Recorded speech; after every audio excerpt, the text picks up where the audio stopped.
Hey guys, it's Tiny Sub Logan back with another video for you, and I have recorded this so many times already because I keep getting the names of the fans incorrect. Anyway, we're going to be taking a look at the BeQuiet ShadowBase 800 today. Now there are three different models, but the version that I'm going to be reviewing for you today is the FX in black. Price for that is $194.99, and it comes with 4 light wings fans in the case, but the $144.99 model has 3 pure wings fans in the front, doesn't have any RGB. Then there's another model which flicks up, and then what you get with that is you still get the pure wings fans, but you get ARGB on the front panel, and you also get an ARGB hub hidden around the back in case you want to add some RGB fans yourself. And then you move up again to the FX. Now, like I said, mine's $194.99, and I actually asked for the black case for a change rather than the white one. But the white one costs an extra £10. It's $204.99. Still comes with the 4 ARGB fans though, and that's the critical thing to remember with this top end model. You get the ARGB around the front, you get the ARGB fans in the front hidden away, and you get another ARGB fan in the back as well. And these light wing models have the ARGB on the front and on the back, and they do look very pretty, and we have tested them in a bit as well, and we test pretty extreme. So we set all the case fans to 600 RPM, 1000 RPM, and then max, which for these fans is 1350 RPM, and you will see the performance in a bit. We're going to have a good look around the case first though, to see whether this could be the basis for your next gaming rig. Now we always start at the front and the top, and today is no different. So we'll start with the I/O. USB 3.2 Gen 2 C on this side, 2 USB 3.2 Gen 2s there, obviously the A. The power switch, which lights up white all the time. I'm not sure how I feel about the light switch lighting up differently to the rest of the case, but I will let you decide at home. Microphone, headphone, and then this here is your light port. So when you flick the lights, oh, squeaky tripod, you can go through the colours. You see that slow fade now.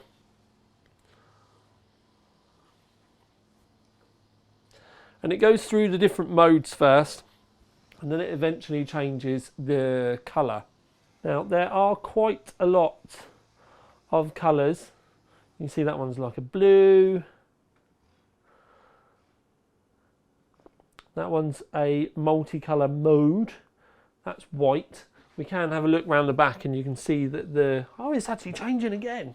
Okay, so that's a different mode. I actually thought, I did wonder and think that white came up twice.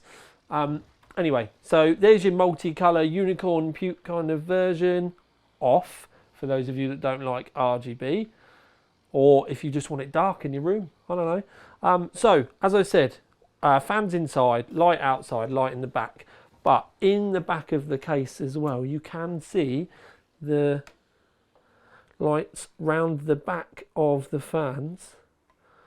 So it is both sides. It's not too bright though, so you're not going to have worries with like light bleeding up the wall or anything like that. But red, and then we go green,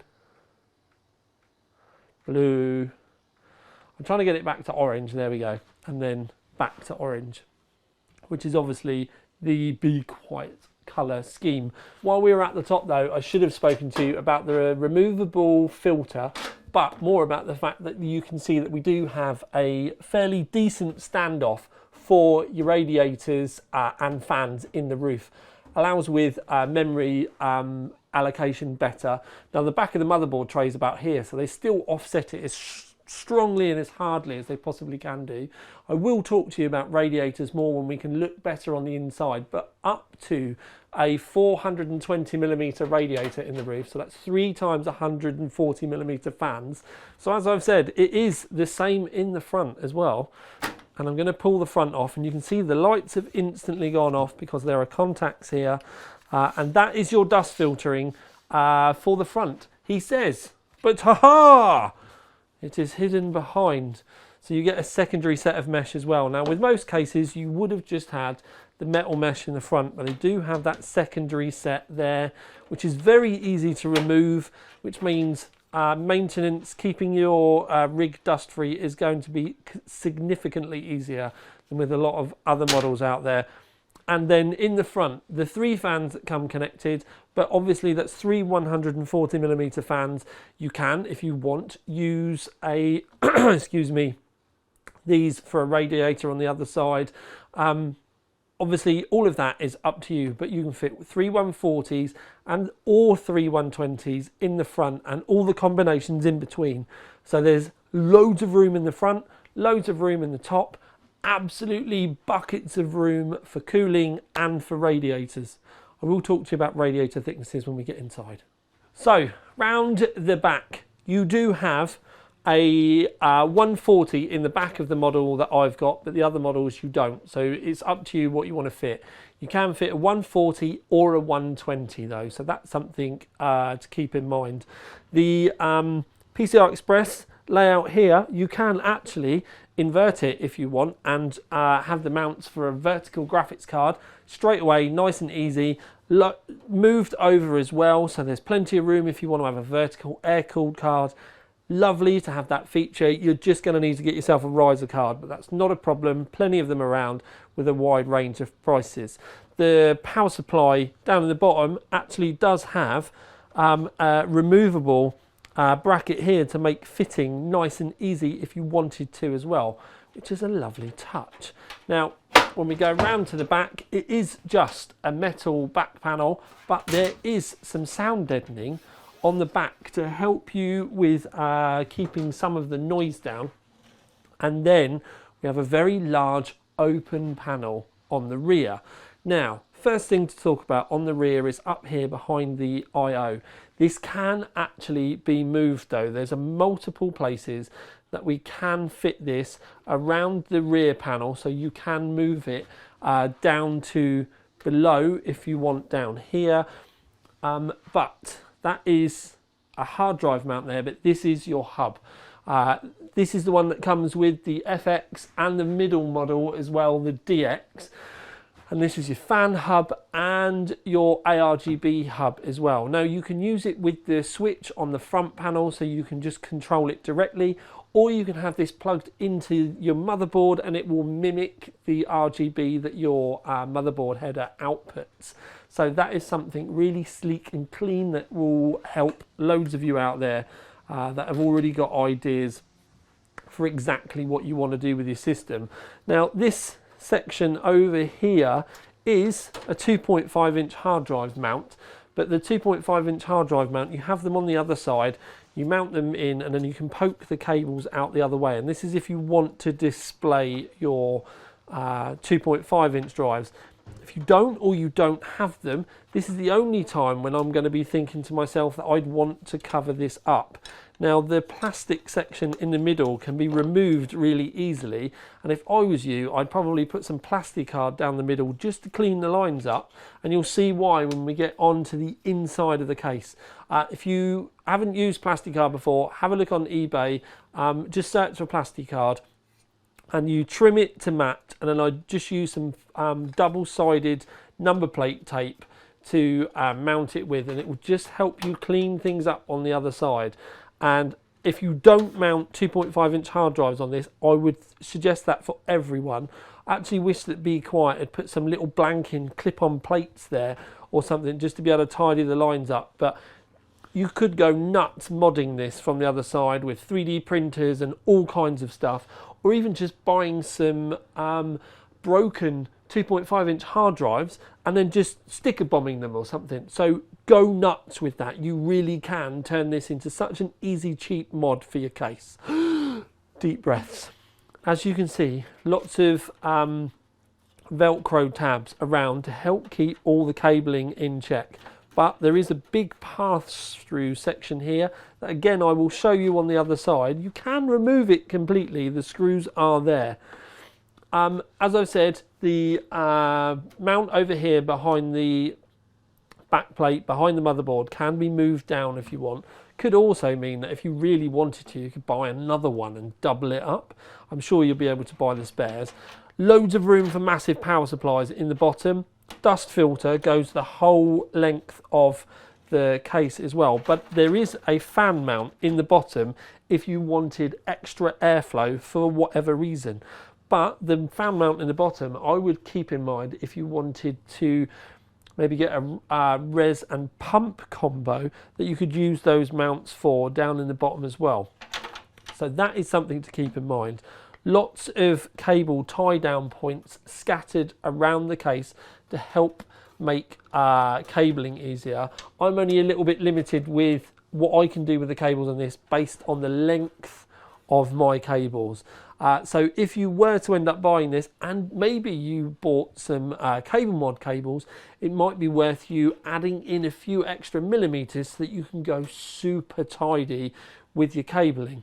I actually really like the placement of the 8-pin pass-through, which I'll show you on the other side, but there is a pass-through up here for any roof fans that you might fit, and there's another one at the front as well, so you can keep things separate if you wanted to, rather than having to have all your cables from the roof going out one spot. Deep breaths, Tom. There is an awful lot for us to cover on this though.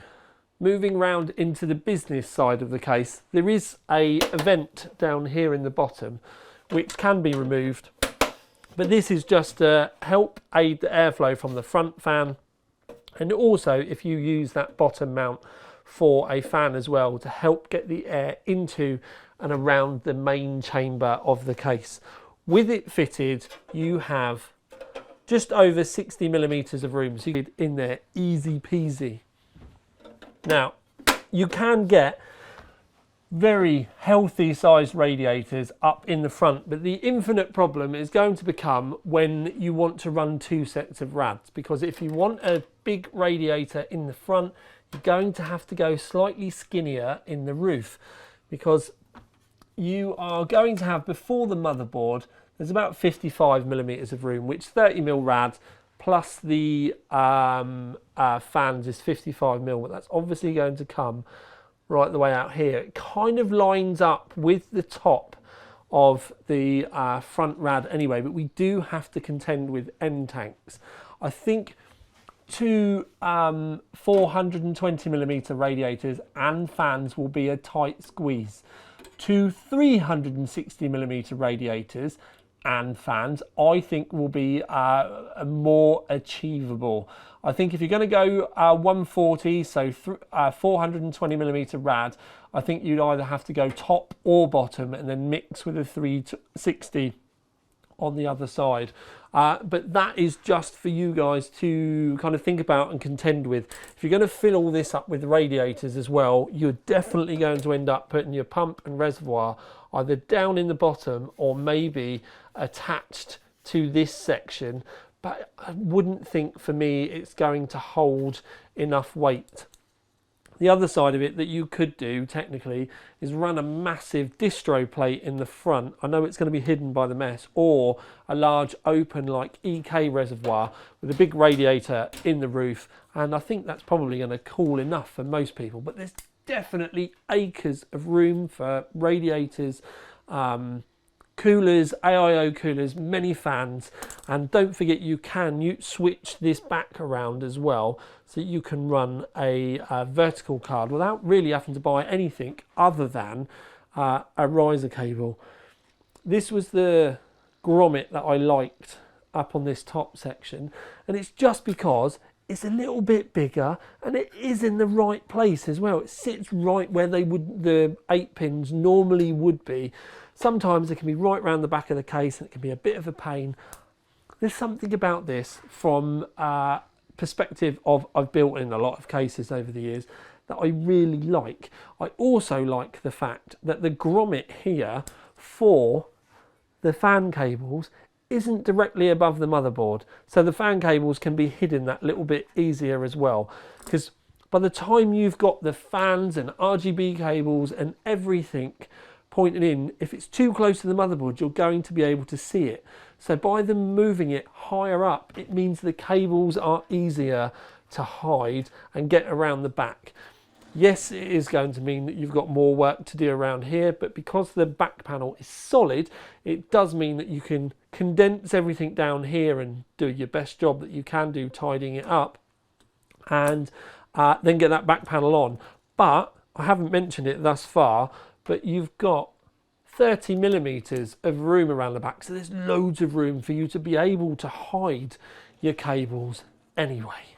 Wow, so £200 case with that many options, that much fan and radiator room. It's been a bit of a job for me to be able to talk my way through everything, because it's actually kind of made my voice a little bit dry. So yeah, I've just plugged it in. It's just so it looks pretty while we're talking about performance. Now, the first graph that you'll see is 600 RPM. Now that is the case fans. We fixed the case fan speeds, but we also fixed the internal fan speeds. So the Hyper 212 that we have here is set to 9 volts, can't adjust. This is a 980. Yes, it's an old graphics card, but it still gets hot, and it's just so that we can see how the temperatures work. We set this to 60% fan speed on this graphics card. And effectively, by fixing those, when we fix the case fans to 600, 1000, sometimes we do 1500, depending on if the case fans will go high enough, or we just go to max.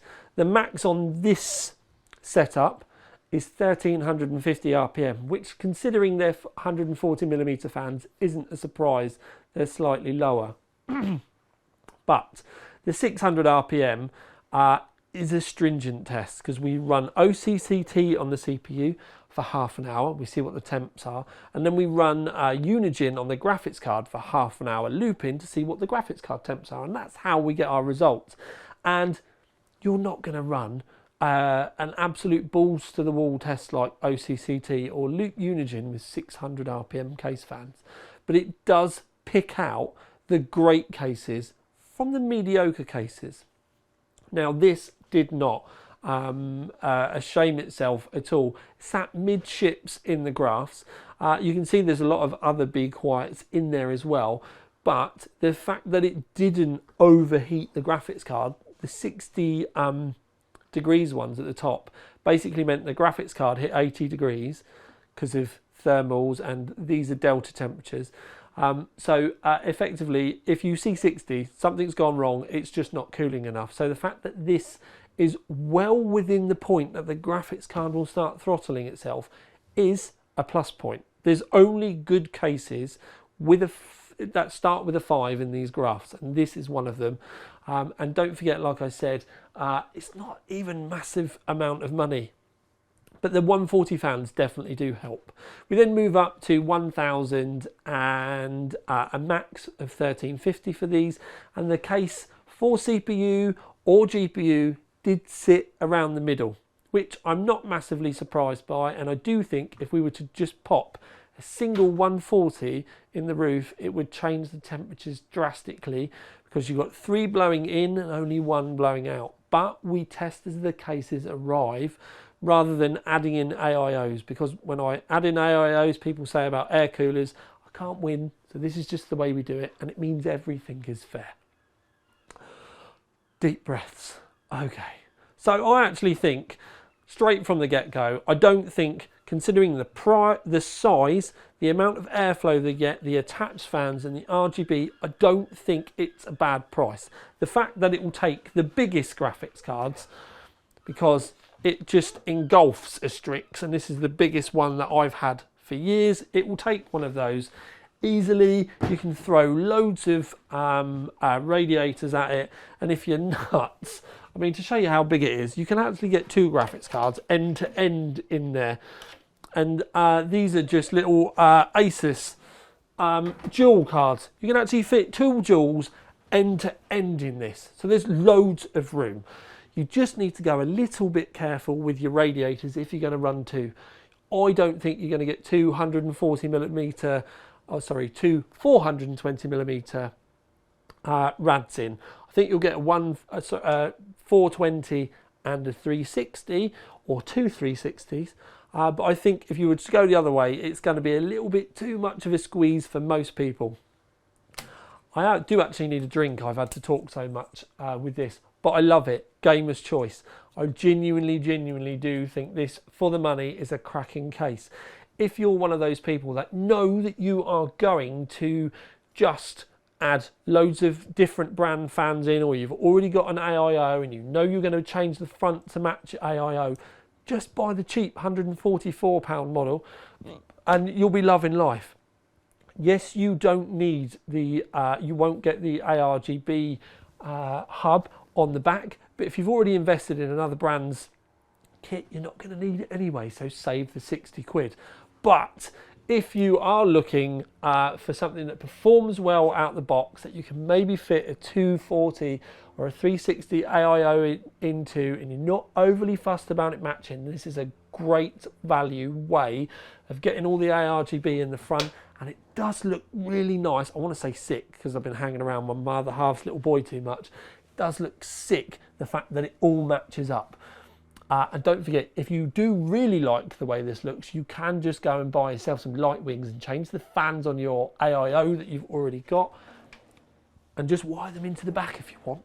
But anyway, this has been Tiny Tom Logan. This has been the BeQuiet ShadowBase 800 FX. I really like it. I think you'll like it too. Maybe you should consider it for your next gaming build.